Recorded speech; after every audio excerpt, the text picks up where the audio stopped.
Hello guys, welcome back to our channel. എല്ലാവരും ഇന്നലത്തെ IPL കണ്ടിട്ടുണ്ടാവുമെന്ന് വിചാരിക്കുന്നു. ഞാൻ ഇതുവരെയായിട്ടും IPL ചെന്നൈയിൽ വന്നിട്ട് ഡബിൾ ഡിജിറ്റ് തൊട്ടിട്ടില്ല എന്നാണ് ഇന്ന് സഞ്ജു സാംസണിനെ പറഞ്ഞത്. അല്ല, പറഞ്ഞത് ഇപ്പോഴും ശരി തന്നെയാണ്.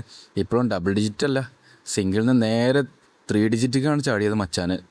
അതുപോലെ തന്നെ ജെയ്മി ഓവർട്ടൺ ബെസ്റ്റ് ബൗളിംഗ് ഫെയറാണ് ഈ IPL സീസണിൽ. പിന്നെ സഞ്ജു ആണ് ഈ IPL സീസണിൽ ആദ്യത്തെ സെഞ്ചുറി. അതാണ് നമ്മളൊരു കംബാക്ക് അടിക്കുകയാണെങ്കിൽ അതൊരു 1.5 കംബാക്ക് ആവും. ഓക്കെ, ശരിക്കും പറഞ്ഞാൽ ഞാൻ ഇന്ന് വീഡിയോ ചെയ്യണമെന്ന് വിചാരിച്ച് നിൽക്കുകയായിരുന്നു. പക്ഷേ ചെന്നൈ ജയിച്ച കാര്യം അത് നിങ്ങളോടൊന്ന് എനിക്ക് പറയണം. നിങ്ങൾ കണ്ടിട്ടുണ്ടാവും, പക്ഷേ എനിക്കൊന്ന് പറയണം. അത് ചൂടാറിന് മുന്നേ തന്നെ പറയും വേണം. അതുകൊണ്ടാണ് ഞാൻ പിന്നെ അന്ന് വീഡിയോ ഇടാൻ വിചാരിച്ചത്. അതൊക്കെ പോട്ടെ, നമുക്ക് നേരെ വീഡിയോയിലോട്ട് കിടക്കാം. അതിന് മുന്നേ ഇതിന് മുമ്പത്തെ എപ്പിസോഡ് കണ്ടിട്ടില്ലെങ്കിൽ കാണാൻ ശ്രമിക്കുക, അല്ലെങ്കിൽ ഇതൊരു തേങ്ങി മനസ്സിലാവില്ല. പിന്നെ സബ്സ്ക്രൈബ് ചെയ്യാത്ത എല്ലാവരും സബ്സ്ക്രൈബ് ചെയ്യുക, ലൈക്കും ഇപ്പോൾ തന്നെ ചെയ്തു വെക്കുക, അല്ലെങ്കിൽ പിന്നെ ചെയ്യാൻ വിചാരിച്ചാൽ മറന്നു പോകും.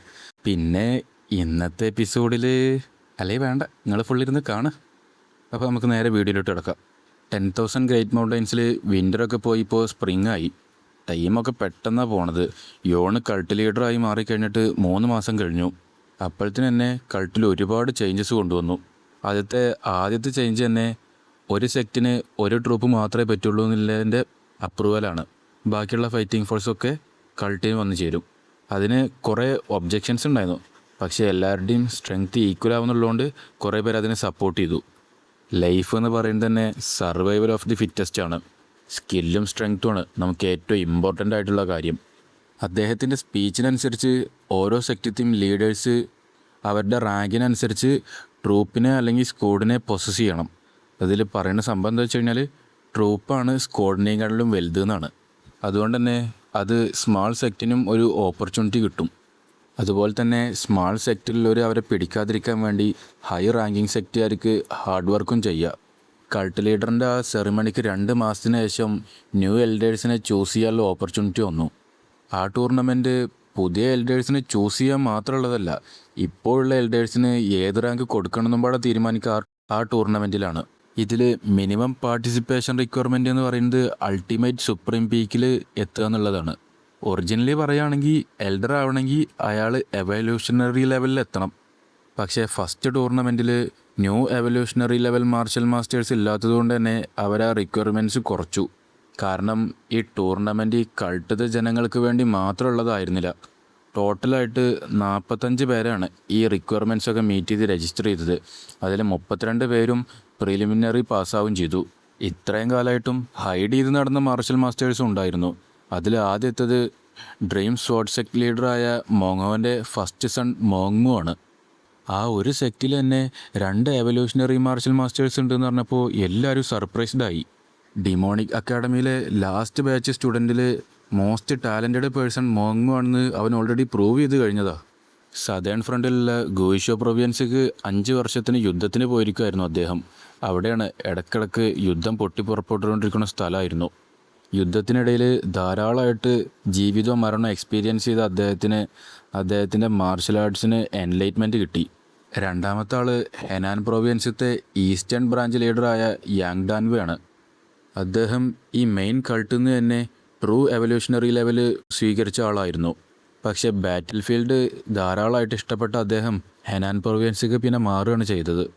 ഓർത്തഡോക്സ് മുരിം അലയൻസുമായിട്ടുള്ള അലയൻസ് കാരണം കൊണ്ട് അവിടെയൊക്കെ ക്വയറ്റായപ്പോൾ അദ്ദേഹത്തിന് അവിടുത്തെ ഇൻട്രസ്റ്റ് പോയി.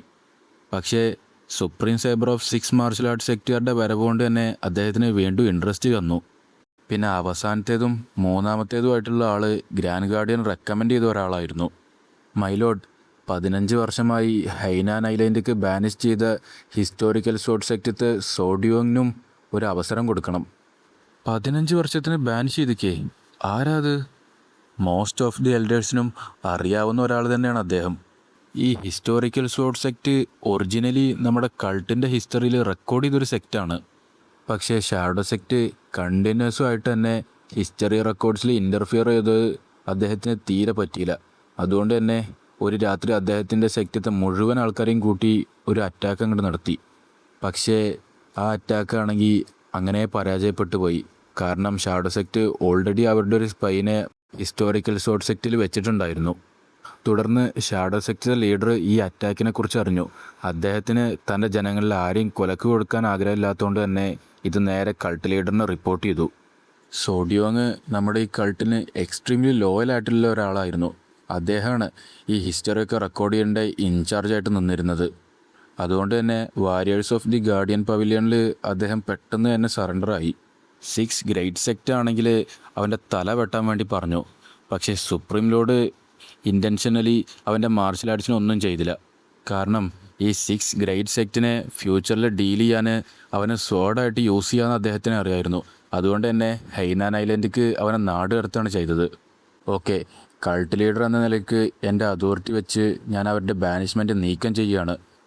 ഗാർഡിയൻ പവിലിയനോട് പെട്ടെന്ന് തന്നെ അവർക്ക് മെസ്സേജ് അയക്കാൻ പറയും. Yes sir.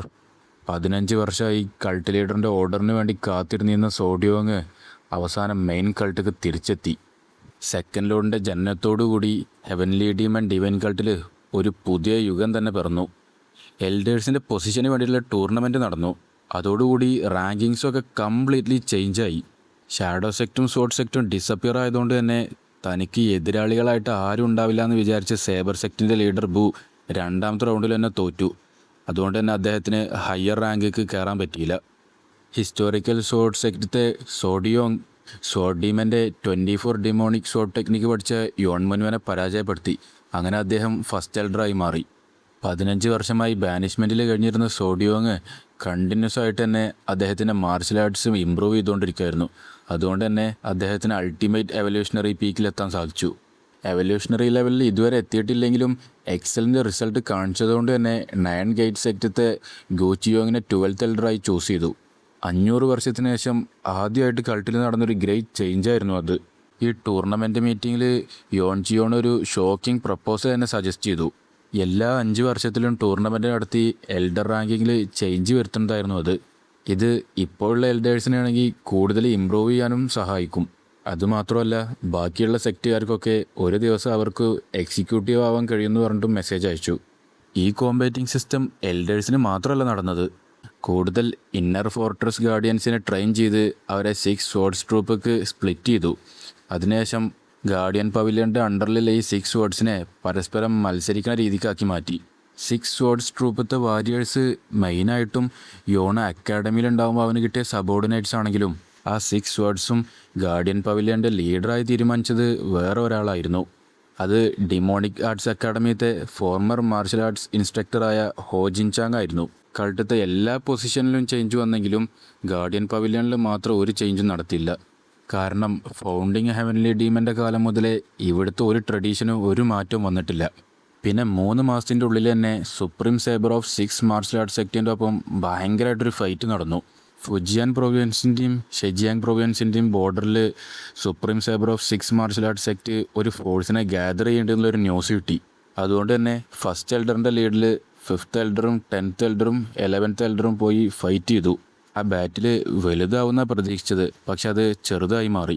ഡാർക്ക്നെസ് സെക്റ്റിൽ നിന്ന് കിട്ടിയ ഇൻഫർമേഷൻ വെച്ച് supreme saber of the 6 martial arts സെക്റ്റുകാർ അവർ സ്വയമേ ക്ലോസ് ചെയ്തേക്കാണ്.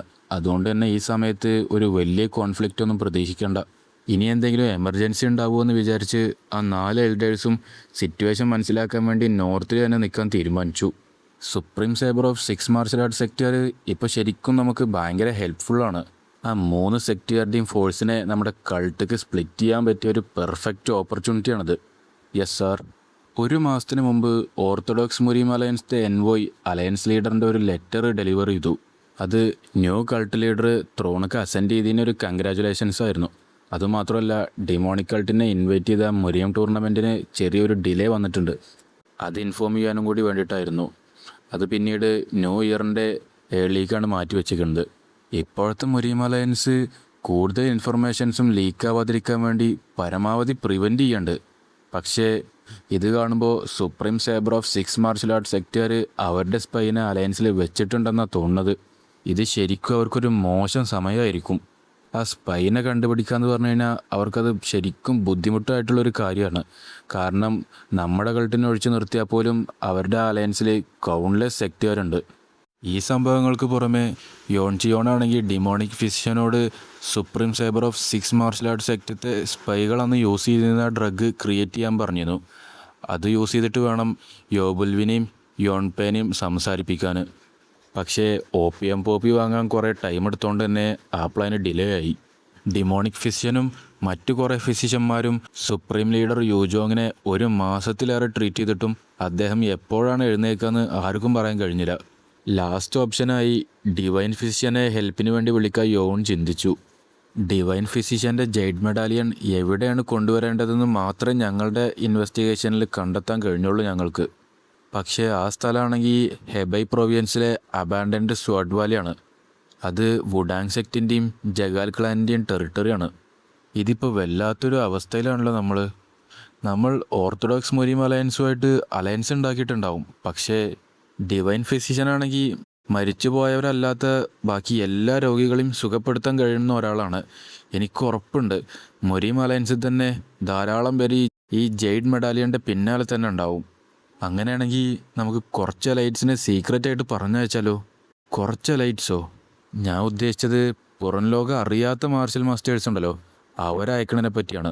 അങ്ങനെ സെക്കൻഡ് എൽഡർ യോണിനെയും സംഗ്വനെയും ബേഗിനെയും ഒരു സ്ക്വാഡായിട്ട് പറഞ്ഞയച്ചു.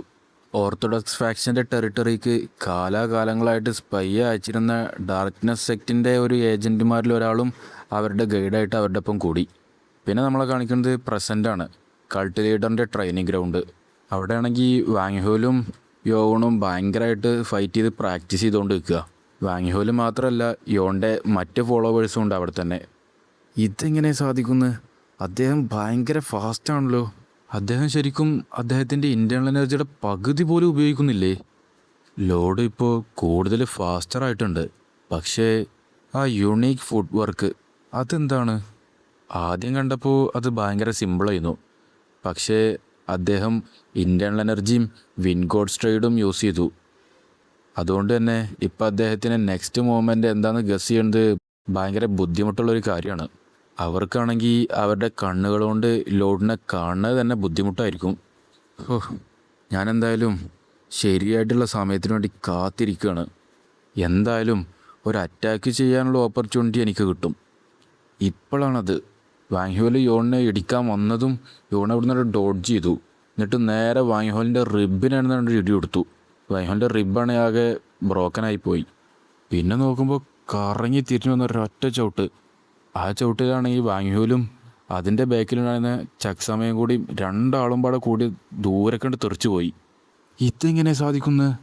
അദ്ദേഹമാണെങ്കിൽ അദ്ദേഹത്തിൻ്റെ അബിലിറ്റി ഡെയിലി യൂസ് ചെയ്യണ പോലും ഇല്ല. എന്നിട്ടും ദിവസം കൂടുന്തോറും അദ്ദേഹത്തിൻ്റെ എനർജി ആണെങ്കിൽ പവർഫുൾ ആയിക്കൊണ്ടിരിക്കുകയാണ്. എന്ത് മാർഷൽ ആർട്ടാണ് അദ്ദേഹം ഇപ്പോൾ ഈ യൂസ് ചെയ്തുകൊണ്ടിരിക്കുന്നത്? അതാണെങ്കിൽ ഇപ്പോഴുള്ള മാർഷൽ ആർട്സിൽ നിന്ന് കംപ്ലീറ്റ്ലി ഡിഫറെൻ്റാണ്. ആക്ച്വലി അതിൽ കൂടുതലും ഫിസിക്കൽ ടെക്നിക്കാണ്. ഞാൻ എൻ്റെ സ്ട്രെങ്ത്ത് ഇപ്പോൾ പ്രോപ്പറായിട്ട് കൺട്രോൾ ചെയ്യാൻ തുടങ്ങിയിരിക്കുകയാണ്.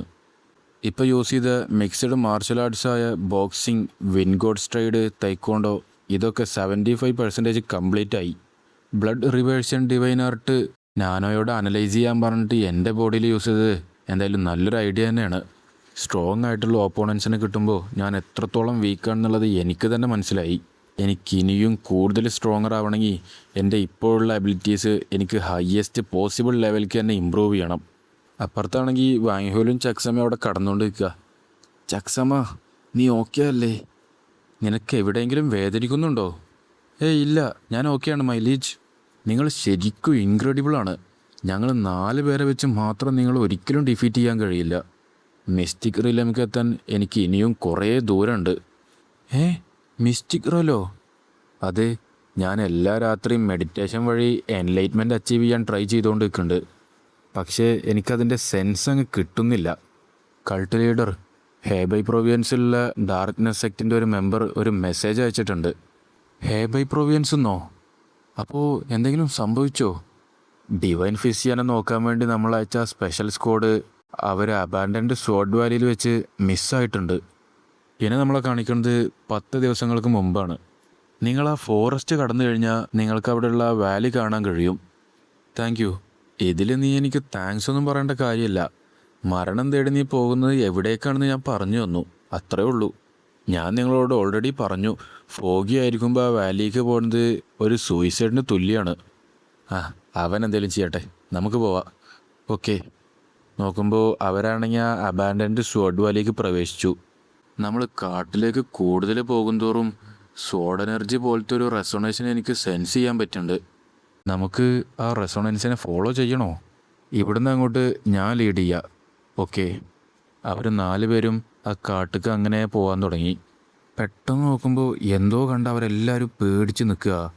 പെട്ടെന്ന് എൽഡർ യോണാണെങ്കിൽ സോഡും പിടിച്ച് അങ്ങോട്ട് അറ്റാക്ക് ചെയ്യാൻ വേണ്ടി പോയി.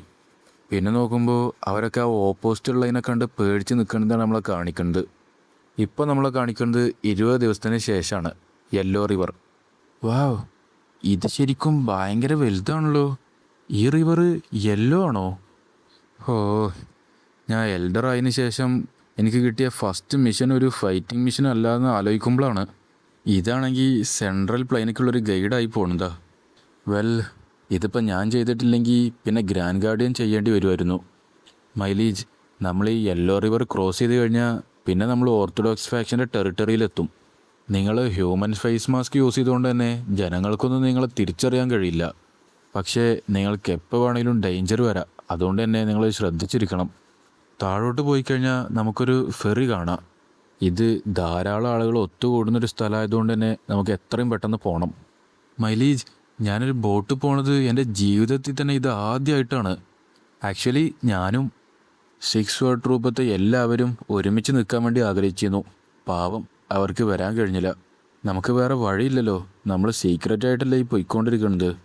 പ്രത്യേകിച്ച് വാങ്ഹോലിനെ പോലെ സൈസിൽ ലാർജായിട്ടുള്ള ഒരാൾ. അവനാണെങ്കിൽ എത്രയും പെട്ടെന്ന് തന്നെ ആൾക്കാരുടെ അറ്റൻഷൻ പിടിച്ച് പറ്റണോനാ. ആ, അത് ശരിയാ. ആ, അത് പറഞ്ഞപ്പോഴാ വാങ്ഹോലിനെ ഇപ്പോൾ കാണുമ്പോൾ അവൻ ഭയങ്കരമായിട്ട് ആൻഷ്യസ് ആയിട്ടാണ് നിൽക്കുന്നത്. അത് ബേക്കിയുടെ കാര്യം ആലോചിച്ചിട്ടാണോ? വാർഡൻ മുൻ, അപ്പോൾ നിങ്ങൾക്കത് അറിയില്ലേ? എനിക്ക് എന്തറിയില്ലേന്ന്? ആ, അതെന്തായാലും നിങ്ങൾ പിന്നീട് കണ്ടുപിടിച്ചോളും. സംഭവം എന്താണെന്ന് നിങ്ങൾക്ക് മനസ്സിലായോ? ഇല്ലെങ്കിൽ അത് ബേക്കിനെ ആലോചിച്ചിട്ടല്ല, ഒപ്പം പോയ സംഗ്വനെ ആലോചിച്ചിട്ടാ.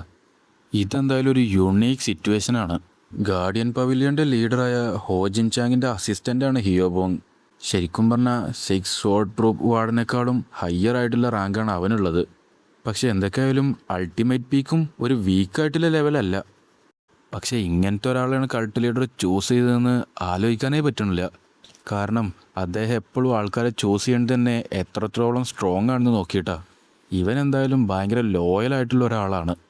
കാരണം ഇപ്പോൾ 10 ദിവസമായിട്ട് അവനൊന്ന് റെസ്റ്റ് പോലും ചെയ്യാതെയാണ് കൾട്ട് ലീഡറിനെ ഫോളോ ചെയ്തുകൊണ്ട് നിൽക്കുന്നത്.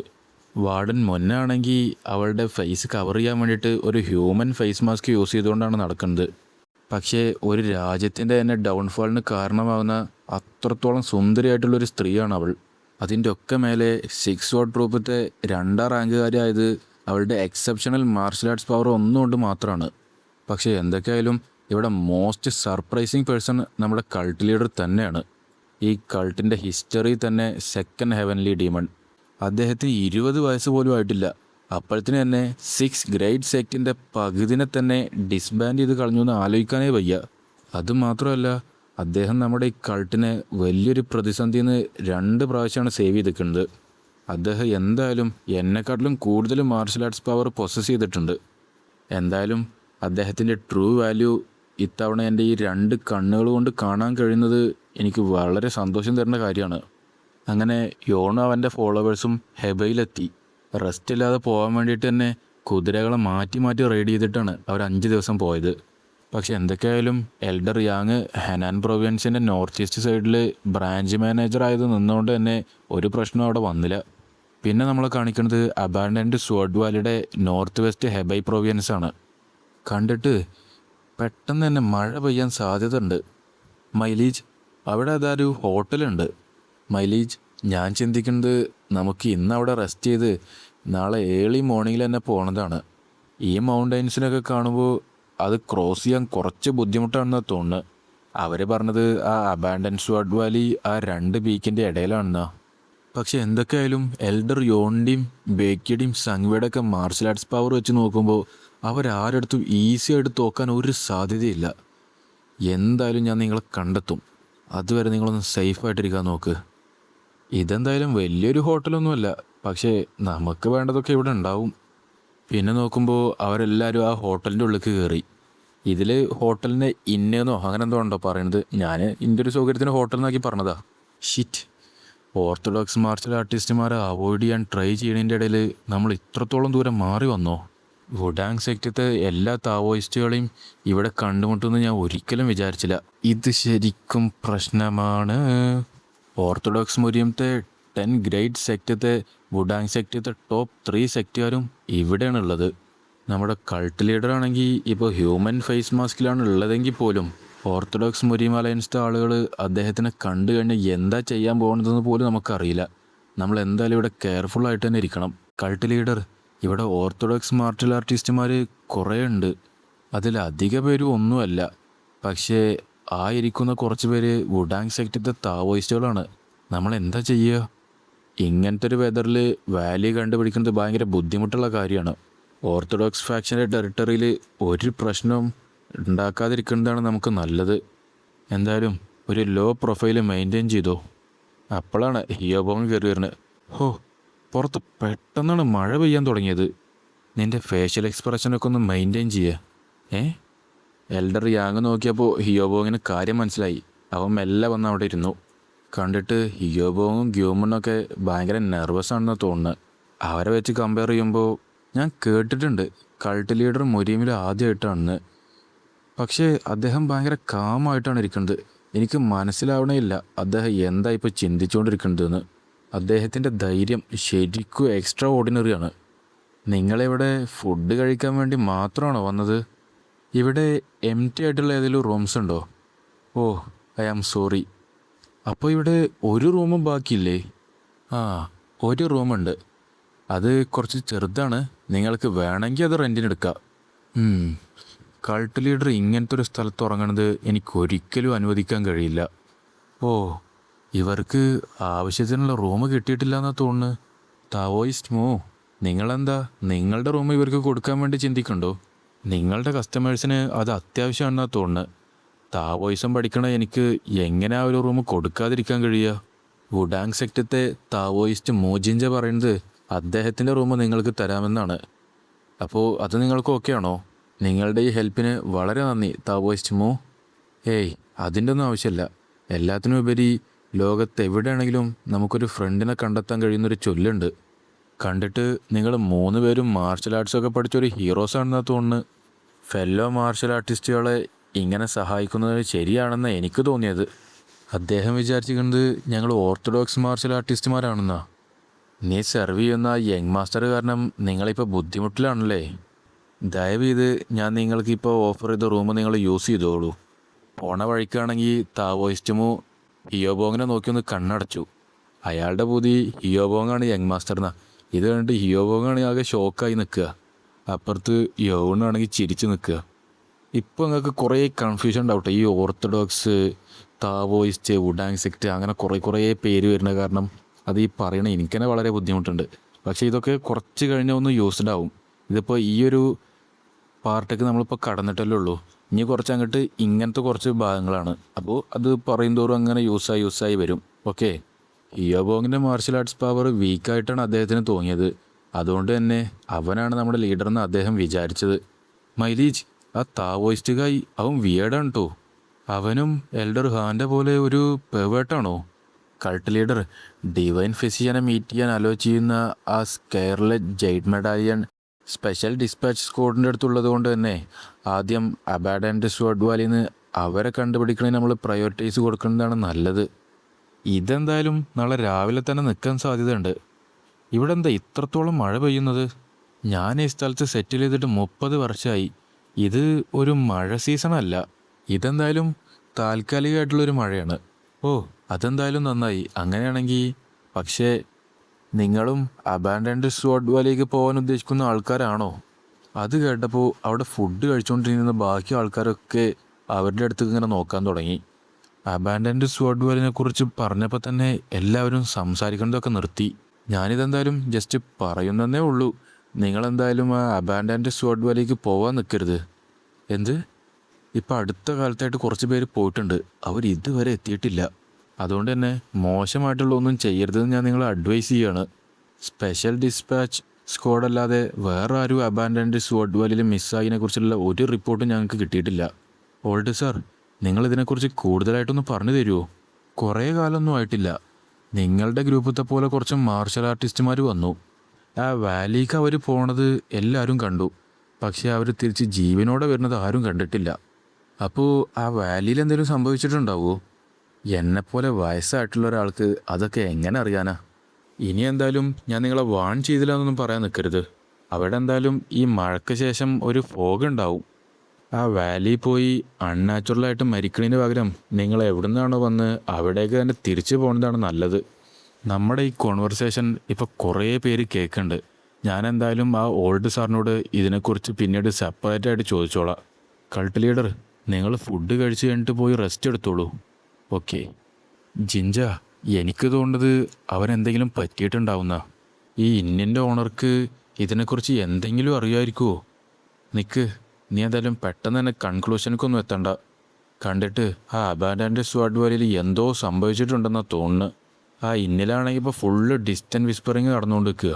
വൈസ് സെക്ട് ലീഡർ ഇത്ര ഈസി ആയിട്ട് ഒരിക്കലും ഡിഫീറ്റ് ആവാൻ സാധ്യതയില്ല. എന്താണ് സംഭവിച്ചതെന്ന് നമുക്ക് ഒരിക്കലും പറയാൻ കഴിയില്ല പെട്ടെന്ന്. നമ്മളെന്തായാലും പ്ലാൻ ചെയ്ത പോലെ തന്നെ സെർച്ച് നടത്തിക്കൊണ്ടിരിക്കും. ഓക്കെ, ഇത് ശരിക്കും സ്ട്രെയിഞ്ചാണ്. അവരുടെ അടുത്ത് ആ സാധനം ഇല്ലാത്തതുകൊണ്ടാണോ? ഞാനിവിടെ മുമ്പ് വന്നിട്ടുണ്ട്, പക്ഷേ സാധനം ഇല്ലാത്തതുകൊണ്ട് നമ്മളെ കൂട്ടത്തിൽ ആരും മരിച്ചിട്ടൊന്നുമില്ല. അപ്പോൾ അങ്ങനെയാണെങ്കിൽ ഡിവൈൻ ഫിസിഷ്യന് ചിലപ്പോൾ എന്തെങ്കിലും സംഭവിച്ചിട്ടുണ്ടാവുമോ? ആ ഡിവൈൻ ഫിസിഷ്യനെ ആരാണ് പ്രൊട്ടക്റ്റ് ചെയ്യേണ്ടതെന്ന് നിനക്കറിയില്ലേ? ഓ, അത് ശരിയാ. ഇവിടെ എന്തായാലും കൂടുതൽ ആൾക്കാരുണ്ട്. ഈ മഴ പെട്ടെന്ന് തന്നെ നിൽക്കുകയാണെങ്കിൽ നമുക്ക് അപ്പം തന്നെ ഇവിടുന്ന് പോവാം. അവരിപ്പോൾ സംസാരിച്ചുകൊണ്ടിരിക്കുന്ന ആ സാധനം അതെന്തായാലും ഡിവൈൻ ഫിസിഷ്യനെ മീറ്റ് ചെയ്യാൻ അലോ ചെയ്യണ ആ സ്കാർലെറ്റ് ജെയ്ഡ് മെഡാലിയൻ തന്നെ ആവും. ഡിവൈൻ ഫിസിഷ്യൻ എന്തായാലും ആ അബാൻഡൻ്റെ സ്വാഡ് വാലി തന്നെ ഉണ്ടാവും. പക്ഷേ എൽഡർ യോണും ഡിസ്പാച്ച് സ്ക്വാഡും എങ്ങനെയാണ് അവർ മിസ്സായത്? ആ അബാൻഡൻ്റെ സ്വാഡ് വാലിയിൽ ശരിക്കും എന്താ സംഭവിച്ചുകൊണ്ട് നിൽക്കുന്നത്? ഞാനും അവരെക്കുറിച്ച് ആലോചിച്ച് വറി ചെയ്ത് നിൽക്കുക തന്നെയാണ്. ഇന്ന് രാത്രി നമ്മുടെ ക്ഷീണമൊക്കെ മാറ്റിയിട്ട് നാളെ രാവിലെ തന്നെ പോണതാവും നല്ലതെന്നാണ് ഞാൻ വിചാരിക്കുന്നത്. വുഡാങ് സെക്ട് തന്ന ആ റൂം നമ്മുടെ ലീജും നമുക്ക് രണ്ടുപേർക്കും യൂസ് ചെയ്യാം. നിൽക്കുക, ഒരു മിനിറ്റ്. ആ ഇൻകീപ്പർ പറഞ്ഞത് ആ റൂമൊക്കെ ചെറുതാണെന്നാ. അതുകൊണ്ട് തന്നെ നമ്മൾ 3 പേരും ഒരേ റൂമിൽ കിടക്കുന്നത് എന്തായാലും ശരിയല്ല. നീ എന്താ ഈ പറഞ്ഞുകൊണ്ട് നിൽക്കുന്നത്? ശരിയാ, നമ്മുടെ ലീജ് ആ റൂം ഒറ്റയ്ക്ക് യൂസ് ചെയ്തോട്ടെ. പക്ഷേ ഇത്രയും ചെറിയ റൂമിൽ ഒരു സ്ത്രീയുടെ ഒപ്പം നമ്മൾ 2 പേരും നിൽക്കുന്നതും ശരിയല്ല. ഗ്യൂ ബോഡി ഗാർഡായി ആക്ട് ചെയ്ത് നമ്മുടെ ലീജിൻ്റെ ഒപ്പം ആ റൂം യൂസ് ചെയ്യുന്നത് നല്ലതായിരിക്കില്ലേ? അത് കേട്ടപ്പോഴത്തേനാണ് ഗ്യൂ ആകെ ഞെട്ടി. എന്ത്? നമ്മുടെ ലീജിനെ ഒറ്റയ്ക്ക് വിടാതെ അദ്ദേഹത്തിൻ്റെ കൂടെ ആരെങ്കിലും ഉണ്ടാവുന്നത് എന്തായാലും നല്ല കാര്യം തന്നെയാണ്. ഓൾ റൈറ്റ് വാർഡൻ മോൻ, ഐ മീൻ ഗ്യൂമൻ, നീ എന്തായാലും നമ്മുടെ ലീജിൻ്റെ ഒപ്പം സ്റ്റേ ചെയ്തോ. വെയിറ്റ്, അത് എൽഡർ യാങ് അത് പറഞ്ഞ് തീർത്തതും ഹിയോബോങ് എൽഡർ യാങ്ങിനെയും കൂട്ടി നേരെ അവരുടെ റൂമിൽ കണ്ട് പോകാൻ തുടങ്ങി. വാ, നമുക്ക് പെട്ടെന്ന് തന്നെ നമ്മുടെ റൂമിൽ പോവാറുണ്ട്. പോണ വഴിക്ക് ഹിയോബോങ് ഒന്ന് തിരിഞ്ഞ് യോണിനെ നോക്കി ഒന്ന് കണ്ണടച്ചു. കൾട്ട് ലീഡറിൻ്റെ നമ്പർ 1 വെസലായ ഹിയോബോങ്ങായ ഞാൻ നിങ്ങൾക്ക് 2 പേർക്കും നല്ലൊരു ചാൻസാണ് ഇപ്പോൾ പ്രിപ്പയർ ചെയ്ത് തന്നത്. നിങ്ങൾക്കതെന്തായാലും ഒരു നല്ല രാത്രി ആവട്ടെ. ഇത് കണ്ടിട്ടാണെങ്കിൽ യോണും ഗ്യൂവും ആകെ ഒരു മാതിരി രീതിക്ക് നിൽക്കുകയാണ്. യോണ് പറയുകയാണ് ചെയ്യുന്നുണ്ട്, ആ ബ്രാറ്റ്. 2 പേർക്കും ആകെ എന്തോ പോലെയായി. എന്തായാലും അവർ റൂമൊക്കെ ഇങ്ങനെ നടക്കാൻ തുടങ്ങി. ഡിമോണിക് അക്കാഡമിയിലാകുമ്പോൾ ഞങ്ങൾ 2 പേരും ഒരു റൂമിൽ സ്റ്റേ ചെയ്തതാണ്. പക്ഷെ പിന്നെന്താ ഇപ്പോൾ എൻ്റെ ഹേർട്ട് ഭയങ്കര ഫാസ്റ്റിൽ എന്നെ ബീറ്റ് ചെയ്തുകൊണ്ട് നിൽക്കുന്നത്. നമുക്ക് ഉള്ളിലോട്ട് പോവുമല്ലേ? ആ, ഓക്കെ. വാതിൽ തുറന്നത് കണ്ടപ്പോഴാണ് ഗ്യൂ ആകെ ഞെട്ടി. എന്ത്, ഇവിടെ ആകെ ഒരു ബെഡേ ഉള്ളൂ? കൾട്ട് ലീഡർ, ഇതിലെന്തോ മിസ്റ്റേക്ക് ഉണ്ടെന്ന് എനിക്ക് തോന്നുന്നത്. ഞാൻ പോയി അവരോട് റൂം ചേഞ്ച് ചെയ്ത് തരാൻ പറഞ്ഞിട്ട് വരാം. അതും പറഞ്ഞ് ഗ്യൂ അവിടുന്ന് ഓടി. യോണിനും തന്നെ ആകെ എന്തോ പോലെ ഇങ്ങനെ നിൽക്കുക. പിന്നെ നോക്കുമ്പോൾ നമ്മളെ കാണിക്കുന്നത് ഗ്യൂ കുറച്ച് അപ്പുറത്ത് ഇങ്ങനെ മാറി നിൽക്കുന്നതാ. ഒരാൾക്ക് ഇഷ്ടപ്പെട്ട ഒരാളോടൊപ്പം ഒറ്റയ്ക്കൊരു സ്ഥലത്ത് നിൽക്കുകയാണെങ്കിൽ അയാൾക്ക് ഇങ്ങനെ നെർവസ് ആവില്ലേ? എന്തൊക്കെയായാലും ഞങ്ങൾ 2 പേരും ഒരേ ബെഡിൽ ഉറങ്ങുന്നത് ശരിയായിട്ടുള്ളൊരു കാര്യമല്ല. എനിക്ക് തോന്നുന്നത് താവോയിസ്റ്റ് ഞങ്ങൾക്ക് തന്നത് ആ ഡബിൾ ബെഡ് റൂം ആയിരിക്കുന്ന. ഗ്യൂ പോയി നേരെ ഹിയോബോങ്ങിൻ്റെ റൂമിൻ്റെ വാതിൽ മുട്ടാൻ തുടങ്ങി. ഹിയോബോങ്ങിൻ്റെ പ്രസൻസ് എനിക്കിവിടെ ഫീൽ ചെയ്യാൻ പറ്റുന്നുണ്ട് ഈ റൂമിൽ. പക്ഷെ അവനെന്തോ ഒന്നും മിണ്ടാത്തത്. ഗ്യൂ ആണെങ്കിൽ ഹിയോബോങ് എന്ന് വിളിച്ച് അടിച്ചുകൊണ്ടേ ഇരിക്കാൻ തുടങ്ങി. അവനാണെങ്കിൽ ഉറക്കത്തിൽ നീച്ചു വരുന്ന പോലെ. എന്താ കാര്യം? എനിക്ക് തോന്നുന്നത് നമ്മുടെ ലീജ് യൂസ് ചെയ്തുകൊണ്ടിരിക്കുന്ന റൂം തെറ്റായിട്ടുള്ളതാണെന്നാ. കാരണം അവിടെ ഒരു ബെഡ് മാത്രമേ ഉള്ളൂ. അവിടെ ഒരു ബെഡ് മാത്രമേ ഉള്ളൂ? ഓ, ഐ സീ. അതും പറഞ്ഞിട്ട് മച്ചാനാണെങ്കിൽ എന്തൊക്കെയാ പ്ലാൻ ചെയ്യാൻ തുടങ്ങി പിന്നെയും. ഹിയോബോങ്, നിൻ്റെ ഈ മുഖം കാണുമ്പോൾ എനിക്കെന്തോ സസ്പീഷ്യസ് ആയിട്ട് തോന്നുന്നുണ്ട് കേട്ടോ. സോറി, ഈ റൂമിലും ഒരു ബെഡ് മാത്രമേ ഉള്ളൂ. എടാ നീ നുണ പറയല്ലേ? അല്ല, ഇവിടെയും ശരിക്കും ഒരു ബെഡ് മാത്രമേ ഉള്ളൂ. അതുകൊണ്ട് തന്നെ ഞാനിവിടെ നിലത്താണ് കടന്നുറങ്ങുന്നത്. സർ, യാങ് അവിടെ ഉറങ്ങിക്കൊണ്ടിരിക്കുക. നിനക്ക് ഞാൻ അദ്ദേഹത്തിനെ വിളിച്ച് എഴുന്നേൽപ്പിക്കണം എന്നുണ്ടോ? ഗ്യൂ ആണെങ്കിൽ ആകെ ദേഷ്യത്തിലിങ്ങനെ നോക്കാൻ തുടങ്ങി. ഗ്യൂവിന് മനസ്സിലായിക്കണോ ഇതൊക്കെ ഹിയോബോങ് പ്ലാൻ ചെയ്ത് നടത്തുകയാണെന്ന്. പോടാ മൊട്ടെ. അതും പറഞ്ഞിട്ട് ഗ്യൂ അവിടുന്ന് ദേഷ്യത്തിൽ നടക്കാൻ തുടങ്ങി. ഹിയോബോങ് ആണെങ്കിൽ ബേക്കിൽ നിന്ന് ഇങ്ങനെ ചിരിച്ചുകൊണ്ട് നിൽക്കുക. ഇതിന് നീ എന്തായാലും എന്നോട് പിന്നീട് താങ്ക്സ് പറയും. എന്തായാലേ ഞാനും അങ്ങനെ ആലോചിക്കലുണ്ട്, ഇത്രത്തോളം സപ്പോർട്ടായിട്ടുള്ളൊരു ഫ്രണ്ട്സിനെ കിട്ടിയിരുന്നെങ്കിൽ എല്ലാം പ്ലാൻ ചെയ്ത് ഒപ്പം നിൽക്കണത്. നിങ്ങൾക്കുണ്ടോ അങ്ങനത്തെ ഫ്രണ്ട്സൊക്കെ?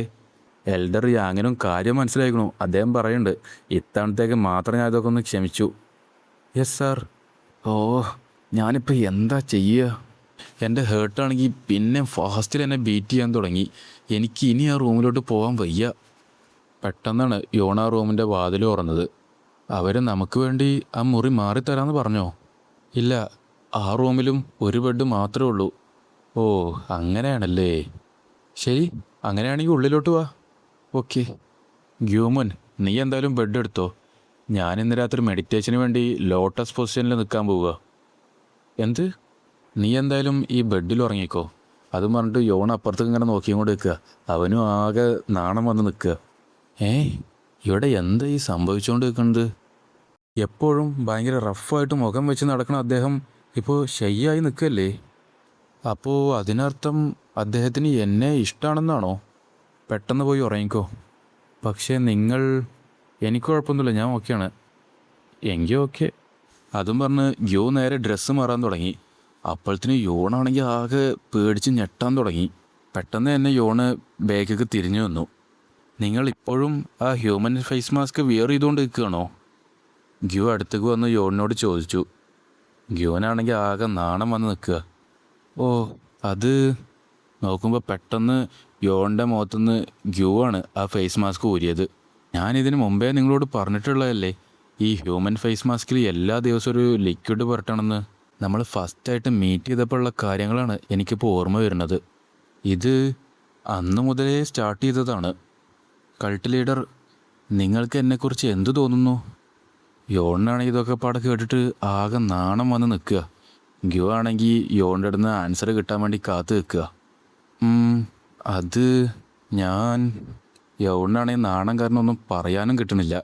അപ്പോൾ തൽക്കാലത്തിന് ഇന്നത്തെ എപ്പിസോഡ് ഇപ്പോൾ ഞാനിവിടെ നിർത്തുകയാണെന്ന് പറഞ്ഞാൽ നിങ്ങളൊക്കെ പാടെ അടിക്കും. അതോടെ ഞാൻ നിർത്തണില്ല, കണ്ടിന്യൂ ചെയ്യുക. അമ്മ മരിച്ചതിന് ശേഷം അദ്ദേഹത്തിന് ഒരു തരത്തിലുള്ള അഫെക്ഷനും കിട്ടാത്തതുകൊണ്ട് തന്നെ ഇങ്ങനത്തെ എക്സ്പ്രഷനൊക്കെ കാണിക്കാൻ അദ്ദേഹം ഭയങ്കര ഷൈയാണ്. നോക്കുമ്പോൾ പെട്ടെന്ന് യോണ അവൻ്റെ കൈ പിടിച്ച് നേരെ ഗ്യൂവിൻ്റെ മുഖത്ത് വെച്ചു. നമ്മൾ ആദ്യം കണ്ടത് മുതൽ തന്നെ ഞാൻ എപ്പോഴും നിന്നെക്കുറിച്ച് ആലോചിച്ചുകൊണ്ടേയിരിക്കുമായിരുന്നു. ഇത് കേട്ടപ്പോൾ ഗ്യൂ ഒന്ന് ആകെ ഞെട്ടി. അവർ രണ്ടുപേരും കണ്ണോട് കണ്ണിങ്ങനെ നോക്കി നിൽക്കുക. യോണാണെങ്കിൽ ഗ്യൂമെന്നും വിളിച്ച് അടുത്തേക്ക് ചെല്ലാൻ തുടങ്ങി. അപ്പോഴത്തേനാണെങ്കിൽ നാനോ അലേർട്ട് കൊടുക്കാൻ തുടങ്ങി. യൂസറിൻ്റെ ഹേർട്ട് റേറ്റ് ഇൻക്രീസ് ചെയ്തുകൊണ്ട് നിൽക്കുകയാണെന്നും പറഞ്ഞിട്ട്. Nano mute. പിന്നെ നോക്കുമ്പോൾ നമ്മളെ കാണിക്കുന്നത് നിങ്ങളെല്ലാവരും കാത്തിരുന്ന സീനാണ്. അതുകൊണ്ട് തന്നെ തൽക്കാലത്തിന് ഞാൻ ഒന്ന് സെൻസർ ചെയ്ത് കളഞ്ഞു. ഇവിടെ വലിയ വലിയ പടങ്ങൾ വരെ സെൻസർ ചെയ്യുന്നുണ്ട്. അപ്പോഴാണ് പിന്നെ നമ്മൾ ഈ ചെറിയ വീഡിയോ, അപ്പോൾ അതും സെൻസർ ചെയ്യുക. അപ്പോൾ എന്തായാലും ഈ എപ്പിസോഡോടുകൂടി നിങ്ങളെല്ലാവരും ഹാപ്പി ആയിട്ടുണ്ടാവുമെന്ന് ഞാൻ വിചാരിക്കണം. അപ്പോൾ തൽക്കാലത്ത് ഇന്നത്തെ എപ്പിസോഡ് നമ്മളിവിടെ നിർത്തുകയാണ്. ഇനി അടുത്ത എപ്പിസോഡിൽ എന്തൊക്കെ സംഭവിക്കുക എന്നുള്ളതൊക്കെ നമുക്ക് കാത്തിരുന്ന് കാണാം. അപ്പോൾ ഈ വീഡിയോ ഇഷ്ടപ്പെട്ടെങ്കിൽ ലൈക്ക് ചെയ്യാനും ഷെയർ ചെയ്യാനും സബ്സ്ക്രൈബ് ചെയ്യാനും മറക്കല്ലേ. നിങ്ങളുടെ വിലപ്പെട്ട അഭിപ്രായങ്ങളൊക്കെ താഴെ കമൻറ്റായി രേഖപ്പെടുത്തണം. അപ്പോൾ അടുത്തൊരു കിടിലൻ വീഡിയോ വരുന്നവർക്കും ബൈ ബൈ.